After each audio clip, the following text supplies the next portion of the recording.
napansin, nagkabalikan na?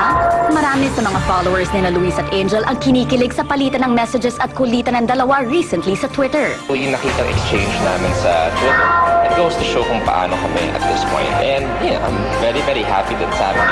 At ang dagdag pang kwento na tila kinikilig na si Angel. Muli na raw silang nag-date ni Luis. Yeah, lumabas kami. Inasal ko yung sarili ko, kumusta naman? Sa muling pagkakamabutihan daw ni na Angel at Luis, ang tanong ng lahat, nagkabalikan na nga ba sila? Ligawan ka na ba uli ni Luis? Tanong sa kanya. Double effort ba siya? Yes, masasabi ko na ginagawa niya yung part niya. And masaya naman ako. Kung mas kilig ngayon, kesa nung mga nakaraang buwan. Ay, oo. Oo, kasi siguro may kasama asar yun sa kainis, di ba? Pag medyo kakaano, di ba? Pero wala din eh. Wala din kayo. Saka di naman importante. Ang sa amin naman kasi ni Luis, hindi naman nawala yung respect namin sa isa't isa. And syempre, andun pa rin yung care namin sa isa't isa. Hindi naman magbabago. Hindi naman mawawala yun eh. Tingnan natin. Ang importante naman yan ngayon. Naging okay kami. Mahirap lang madaliin yung mga bagay-bagay. Lalo na ngayon, busy sa trabaho. Pero wala naman akong dinidate na iba.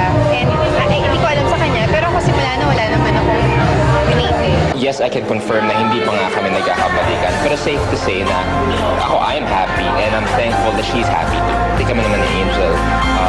Safe to say na mula nung lumabas kami sa awkward phase, we became friends. Kahit paano nga sinabi ko yung intention ko nung nagtabas kami ni Tony. And said we're off to a very good start. Base doon sa ating napanood kay Angel, ay parang may kakaiba, no? Yes, coming from a May girl kilig, na I'm happy. nakita ko kilig si Angel. That's right. Oh, and when Angel asked na parang, ako wala akong dinidate na iba, pero siya, hindi ko alam, Angel ako magsabi, walang ibang dinidate si Louis. Talaga, no, but there was a certain openness to the Yes, statement. to both of them. Base doon sa ating napanood, and this is safe to say, na talagang parang may pag-asa, magkabalikan ang ating pinakamamahal na Luis Manzano at Angel Lutsin. Yes, We're happy for them. All Louis, right. my dear brother, alam mo, I wish nothing but, I wish, ano yung grammar ko? I wish, okay, go ahead. I wish for nothing more but your happiness.